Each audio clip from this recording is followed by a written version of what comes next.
Good morning. I hope you guys are all doing well. Thank you for joining me. Today is going to be our first Cafecito Chat. If you do not already know, I am Latina. We drink coffee. Okay, our cafecito is a must in the morning. Got up a little extra early so I would have some time for me. And yes, I'm appreciating the time for me. And I just wanted to chat while I have my cafecito, which happens to be Bustelo, if you know, you know, and some Starbucks almond milk creamer. And guys, I just wanted to check in, see how y'all doing, and get into a little TV or screen check in too. But y'all not tired? Y'all not tired? I feel like I'm drained. I'm drained. I've come to the realization that every time I scroll through my social media, there is no denying the state of the world that we are currently living in, and it's exhausting on multiple levels, I would say. So while I don't want this to be a just platform where it's a rant about what's going on in the world, because that's not how I like to live my life. I also am not going to be silent to the fact that if I sit here and talk about handbags or books or, my family taking a trip, that these things are superficial type things that are very minor compared to what's actually happening in the world. And I do not take these things for granted. I do feel like they are a little bit of an escape for me when I do need to get away from, the actual scrolling of where we are in life, is kind of what I'm trying to get at. So I don't want any of my content to be tone deaf to anything. But I also make or watch things that help me make it through the days when the struggle is real. Okay. I want you guys to be intentional with checking in with your friends and family to see how everyone is doing. We never know what others are going through. You never know the level or state of someone else's mental health. So I think just those minor check-ins with friends and family are important. So just wanted to start off there. Other things I would like to get into. So I still watch reality TV from time to time, but I will hand it to you. I have not watched a Sunday evening of reality TV in a long time. I was diehard Bravo with Real Housewives, Married to Medicine, all that fun stuff. Now I get all my bochinche and gossip from on these shows from YouTube reviewers like Rodney the Voice. I listen to Bondi Blue, love Jamie That's Me. And I just enjoy their take on these shows. Also, I don't have to watch the episode if you are already recapping. Kempire does a really good job of that as well. But in what's happening now, I think the Grand Dame is coming back to Potomac. Potentially, she had an interview with Andy Cohen. I have to check out. Karen was a hot mess in those arrest videos. So we shall see how that goes. I'm interested to see if she is on the reunion, what that looks like. I might actually watch that instead of the season because I just don't care for Ashley and Giselle like that. In other news, Married to Medicine, Quad and King have broken up. Simone's still yelling, as she does every season. Don't know, Heavenly has been taking a step back, but not really. So we shall see what the rest of the season brings. But I haven't been watching TV like that. The one show that I did watch and took some time to mentally escape the world from was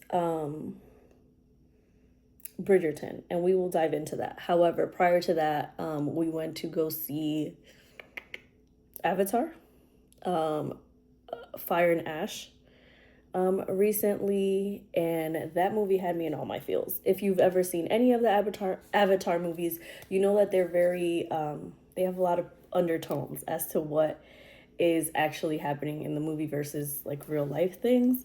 Um, and that movie was a lot. The second one, Way of Water, was a lot, but this one was stressful. In these Avatar movies, you know, Jake Sully falls in love with somebody from Pandora. They now have a family, and they are trying to protect their family against all odds, as the people from Earth are still trying to inhabit and exploit the resources of Pandora. So, in this whole thing, the Way of Water, we meet the water people, and they have these animals that are like whales, like orca whales, um, family structures, the vocalizing, all that stuff. Something happens in the second movie that impacts the third movie. Obviously, it's a big change, but the third movie picks right back up where we left off from the second movie. And when I tell you, as a parent watching this movie and thinking about, you know, the feelings that the mom was having, it was deep. The tones of them raising Spider, who is not their kid, was a lot. Mom had some deep seated feelings. Nateri was going through it, okay, in this movie, for sure. But even when you think the bad guy too, what's his name? I don't even, the colonel, the mean guy. Even when you think he's gonna have a change of heart, no, absolutely not. He's still the douchebag that he was always in all these movies. But Spider's like arc came around. Kitty with her like herbalist, naturalista thing that she has going on was really dope to see. The stressful parts were definitely the family dynamics, right? Because you start to see like fibers of their family structure breaking apart, given what they lost in the second movie. I was on the edge of my seat a lot of it, because you want these characters to win, but you also know that realistically, how can they? If the people are going to continue coming after them. It's coded in a lot of layered feelings and all this stuff. So it was a good watch. I enjoyed it. But coming off of that, I had watched a couple episodes of Bridgerton, and I had to finish it out. There's going to be spoilers. So if you have not seen Bridgerton season 4 part 1, Netflix, stop giving us the damn part 1. Give it all. Give it all, okay? I don't understand why I have to wait a month to figure out what happens if y'all already recorded this. Like, give it to us. I understand the anticipation and you want us to pay for it and all that. Okay. So if you have not seen Bridgerton, it is a period drama piece, based off books, which I've never read. And I like reading books before I watch series and shows and things like that. But I'm not into the romance genre very much, so this would not have been something that I would have picked up. So basically, the Bridgerton family has 8 children. The dad has passed away. It's just the mom. This takes place in England. Queen Charlotte and King George III, I believe it's during their time and their reign. And Mrs. Bridgerton has 8 children that she is trying to raise into bring them into society and just, you know, do the whole aristocratic thing that they need to do. So in the first one, there is a daughter, Daphne. She gets married. She becomes a duchess. Cool. Then in the second one, we have oldest brother Anthony and his love story. Third one we just did last season was Colin Bridgerton, who's the third brother. We skipped a brother, and his lady, who happens to be Lady Whistledown, who is a gossip columnist. She like is behind the scenes like wallflower, taking on everybody's tea and serving it secretly in writing. So end of last season, she is discovered. The queen discovers who she is. She lets the world know that Penelope, now Bridgerton, is Lady Whistledown and has been this whole time. So when we come into season 4, we're trying to see, like, we want Penelope to have her happily ever after, but does she actually? Because if you're the person who's been spreading the town gossip, how does your gossip change when everybody knows that it's you? It was very easy for her to like write what she was thinking when nobody knew it was her. So I was interested to see how they would play that out. Season 4 is based on the second brother, Benedict, which I will touch base on a couple other shows that I really enjoy, that are past their time now. They've finished out. But second brothers, like, do you guys watch, if you watch Game of Thrones, like, there was a whole group in Game of Thrones called the second brothers, or second sons, right? Because they're discarded in this system. The first son carries the family name and has to do what he needs to do for the family. Second son, not so much, because your older brother is in charge of all these things. So here we have Benedict Bridgerton, who is an artist. He's very fluid in his lifestyle.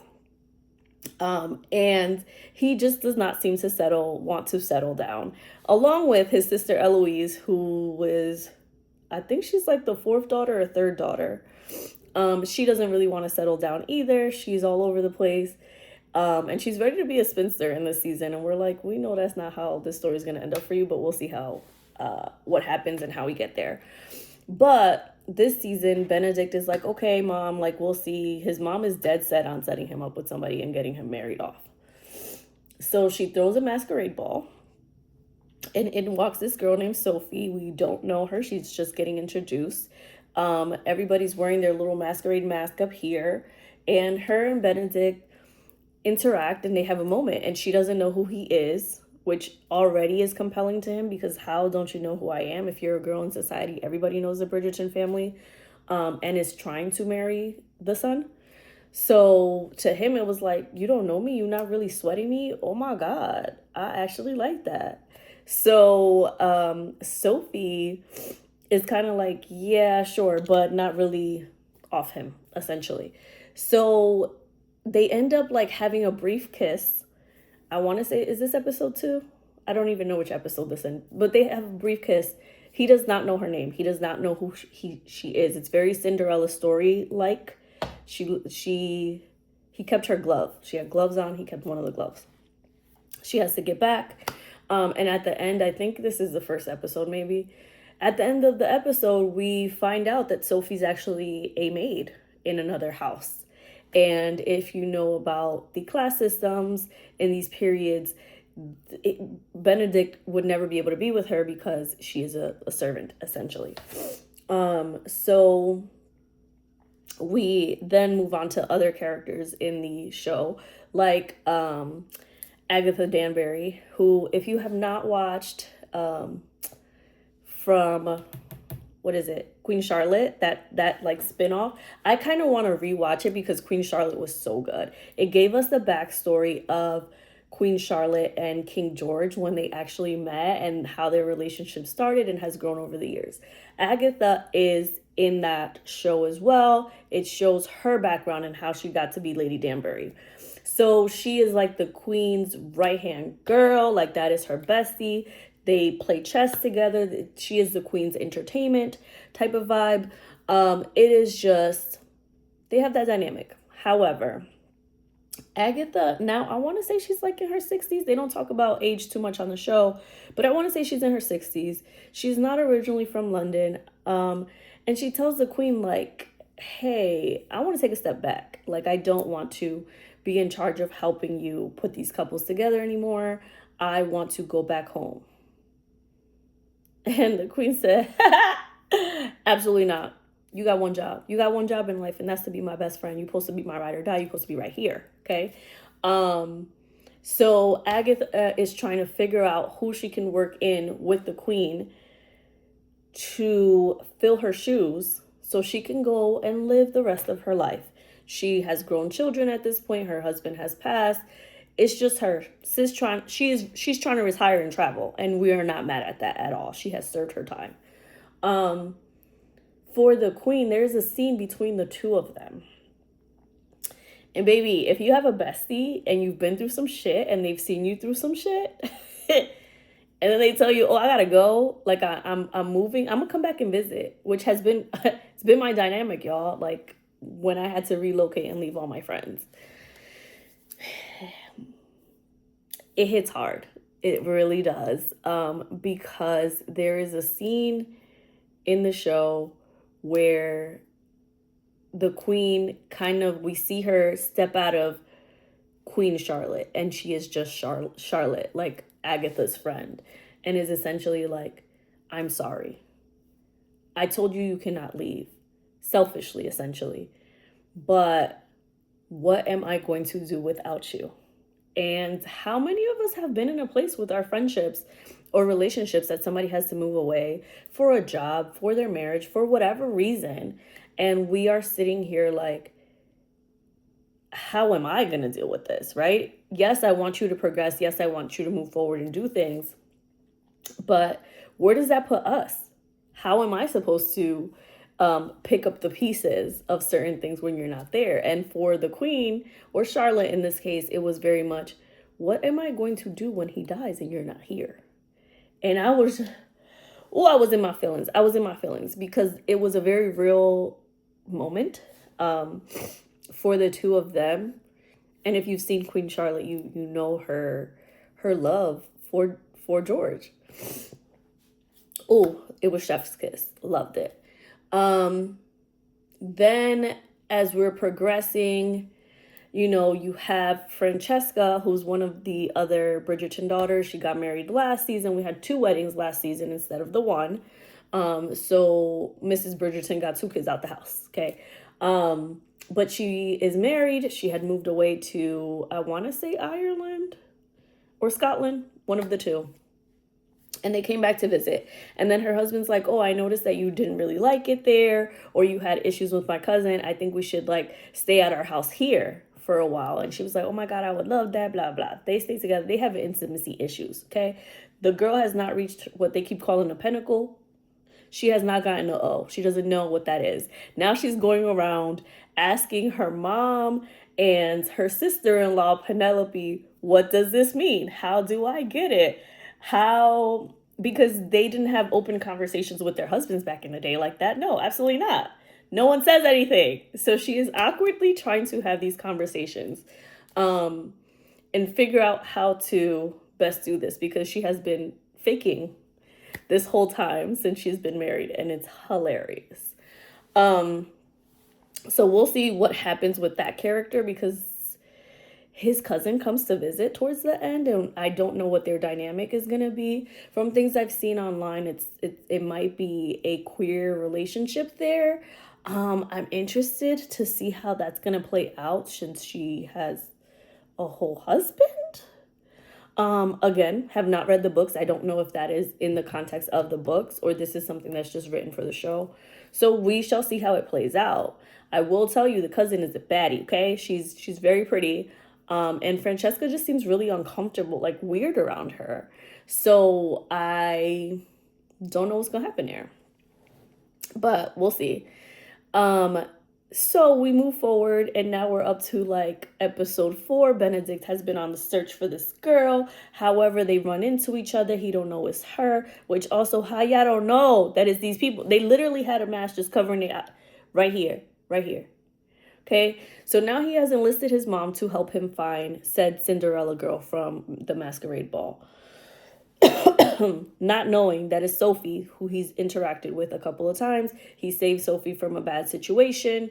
They end up at his English cottage together. They have chemistry building, but they know that they're in 2 different classes and they cannot be together essentially. So he gets her a job at his house. So now Sophie is working for his mom. She actually likes it there. It's all good. But let's Sophie's background, okay, is that her dad got with a maid and had her. So he was raising her by himself until he remarried. The new mom, the stepmom got two daughters. Okay, very, very Cinderella. Okay, Drusilla and Anastasia. That's what it's giving. So one of them is like nice to Sophie. The other one's a complete jerk. The mom is picking up on signals, which is why Sophie got fired and had to leave. So Sophie is now working for the Bridgerton house because the stepmom blackballed her. She could not get a job anywhere else. They were also having like a war of like the people who work at each other's houses. Baby, and these the servants and the maids and all this stuff, they be having everybody's tea. So you got to be real careful about who you're allowing to work in your house, because they're just gonna pass on any knowledge that they get while they're helping you put on your extravagant gowns and whatnot. Beautiful gowns, beautiful gowns. Okay, that's what it's giving. So the scene that killed me was when what's the girl's name? Penelope Featherington is her original name, her maiden name. In the Featherington house, there is a lady who works there, and she's basically being recruited to work at someone else's house. So she tells Mrs. Featherington, like, or Lady Featherington, hey, like, I got a job offer, and I'm thinking about it, so I just wanted to let you know that I've been offered this position. And she's like laughing it off, like, oh, you told her no, and the girl's like, no, I whatever, like, brushed it off. The mom, the following day, Mrs. Featherington, is going to say, oh, I got you a little sign to show you that I appreciate you. She gives this lady her old gowns, like, gave her a box of her old clothes to say, I appreciate you. It was the equivalent of, we throwing y'all a pizza party because y'all not getting these annual bonuses, or whatever the case was. It was wild, but so relatable and hilarious at the same time. So she was like, oh, this how you see me? This how you see me? After you said we was family? All right, cool, bet. She went and took the job with the next family. So, we then come to find out that the next family is Sophie's stepmom. And she's moving next door to Bridgerton house. So we already know Sophie and the stepmom going to have issues. The stepmom is played by, don't know her name. She was in the Harry Potter films. She is the love interest of Harry. Is it Harry? I think she's the love interest of Harry when they have the Yule Ball or whatever in Harry Potter, something like that. So, dang, baby girl been acting for a long time.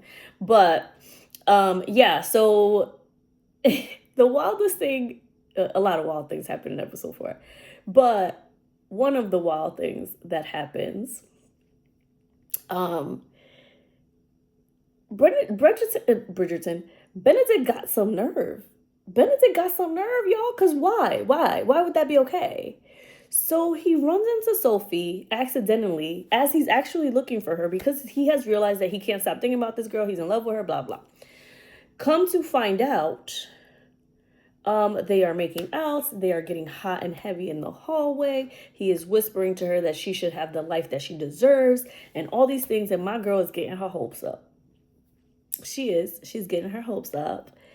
And I feel like it was waiting for, I want to be with you, waiting for, I'm going to give this up for you. She was waiting for that romantic, like, I burn for you. Okay. Like the Duke from season 1. Come on. She was waiting for that. My man said, I want you to be my mistress.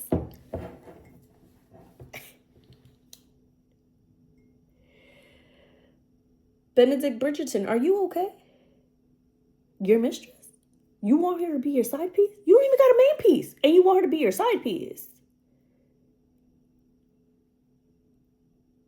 Make it make sense. He's thinking this is the way that he can keep her, be in love with her, have a life with her, but also not lose his standing in society. While in turn, she loses everything. Not like she got much, but god damn, seriously? Wow, wow. Okay. And Sophie kind of like detaches, and she gave him the look like, nah, you playing, you not for real. You're not for real. And she leaves because absolutely not. Now I know my girl was twisted at the tavern being like, you know what, let me go have a good time with my friends because you playing way too hard. So she leaves. Okay. We don't know what is next for them. They gave us a trailer. He is still going to try to pursue her, I think. We'll see what that dynamic looks like. We won't know for another month. Baby, the highlight of this season thus far is Mrs. Bridgerton, okay? Violet Bridgerton lost her husband years ago. She has been by herself, focused on raising these kids and being a productive member of society. She done found somebody she likes last season. And she is now ready for an adult relationship with this person who happens to be Lady Danbury's brother. I don't know what his name is in the show. I can't remember. But she's nervous, she's giddy, she's very girly, trying to figure out, I've had 8 kids. What do I look like underneath here? I've only been with one person. Like I've only been with, my deceased husband. What do I even do? Kind of thing. And her maid lady, I don't know what her title is an OG, okay? Because when Violet tells her, like, I'm trying to set something up, she's trying to, like, you my friend, I gotta tell you, I need some help. I need, like, how do I even do this? The maid lady was like, I got you. I'm gonna get these kids out the house. We're gonna set up a dinner for them. They gonna go to the sister house. And I'm gonna give you some time alone to do your thing. Okay, that's what she hit her with. So she sets everything up. All the Bridgerton children basically go to Francesca's house for dinner. And Mama Bridgerton is left home alone. Mind you, Violet has been checking herself out in the mirror, like, how do I look? What am I going to present like? Type of thing. And the guy arrives and he basically is like, oh, your maid told me that, you were serving tea somewhere else. And he comes upstairs and she is in her robe and undergarments, okay? And them things is sitting, they pushed up, okay? And she was like, oh yes, I will be the tea you're having tonight. Baby, highlight of season 4 so far. Because yes, Violet Bridgerton, go get your pinnacle, okay? Because that's we are all here for it. You need this. And we love this for you, okay? Then she is kikiing and just enjoying herself, and it was such an eye-opening moment, not necessarily in the sense of like, I'm interested to see how this plays out in society, right? Because we already know that the men, married or not, have mistresses on the side, or they go to brothels or whatever. Ladies are not supposed to do all these things. So what is her standing gonna be if they done hooked up and that's not her husband? Where are we? I don't know. But I'm interested to see where this goes. Do I see them being together? I don't know. Do I remember if he got the coins? I don't know. Do I remember if he's a hoodwinker and a bamboozler from last season? I can't remember. I know Lady Danbury wasn't really off him, so I don't know, or don't remember at least. Please let me know down below if you know. Does he have money, or is he an opportunist? Like Mama Joyce said of Todd, and look where they are now.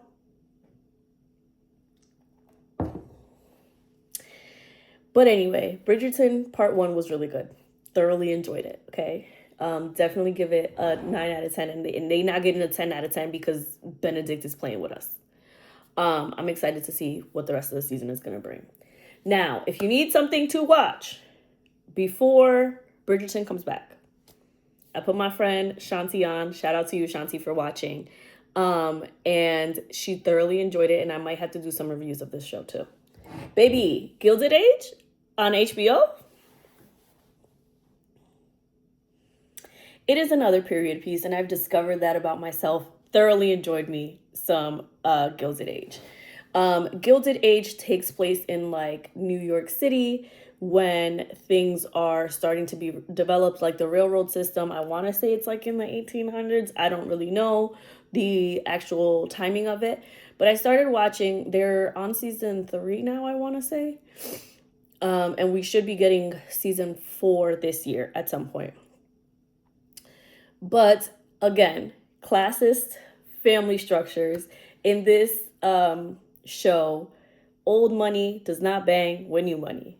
Bertha Russell, her husband is a railroad tycoon. He is making money. He is establishing himself as that guy, okay, in New York.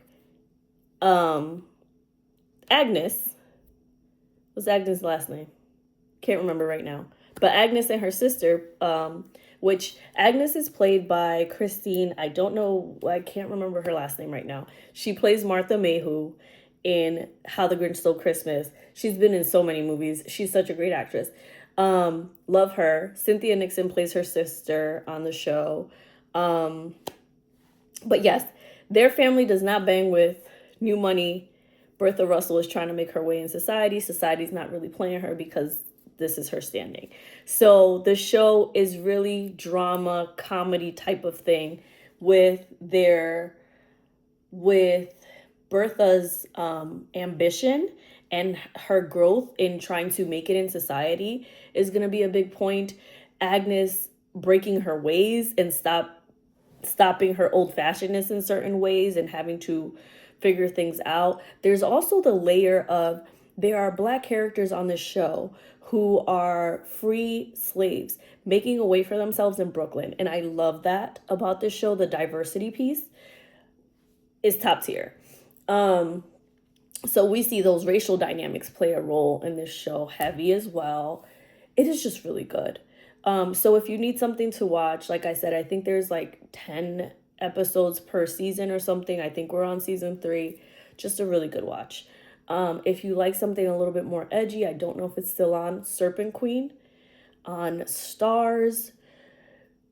Risque, for sure. Put them kids to bed. Make sure they're not coming in the room while you're watching Serpent Queen because that show is over the top. I've come to the conclusion that HBO like does risque television like Game of Thrones. If you've watched Game of Thrones, you already know there's a lot of gore, there's a lot of sex, there's a lot of stuff. Serpent Queen, very much like that. But Serpent Queen is about, actually, it's based off of a queen, Queen Catherine of France. She is originally Italian. She is brought over for some reason, ends up marrying the king. She becomes queen. It's her struggles, right? Going from like being poor and treated badly to becoming the queen and then having to wrangle her children. And her children are a hot mess, okay? While she is still trying to run the country. All of it. A good time, okay? So those are my recommendations. Again, my liking of these shows or, recommendations on books or anything like that that's happening that you'll be seeing, not taking away from what's actually going on in the world at all, okay?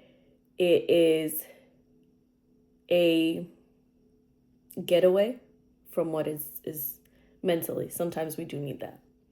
I hope that you have a beautiful day. I hope you have a beautiful week. Please let me know down below if you've watched Bridgerton, Serpent Queen, Gilded Age. What shows are you watching? Please put me on. On my watch list, I still have His and Hers, right, on Netflix. I've seen a lot of feedback on that. So I've been skipping over it until I can take a moment to sit down and watch it. I love me a good psychological thriller where I gotta figure out who done it. So I think I'm gonna enjoy it. And they said it's kind of like Behind Her Eyes, which was a wild show on Netflix, and I have not been the same since I watched that show. Um, so yeah, let me know what you're watching. And if you have any recommendations based on the shows that I've already said that I like. Next up, at some point, we will dive into some books. I might want to do like a Black History Month theme, or I read a lot of female authors, or maybe I'll do like a genre top three or something like that. I haven't figured that part out yet, so we'll see what happens, but a book review is definitely coming soon. I love y'all. Thank y'all for joining me in the madness of getting my words out and just expressing how I'm feeling. And please take care of yourself and take care of your mental and your physical well-being, right? Because we can't pour from an empty cup. I appreciate you all for watching, and I hope you will be back. Love to engage with you down below. Have a great day, and I'll talk to you soon. Bye.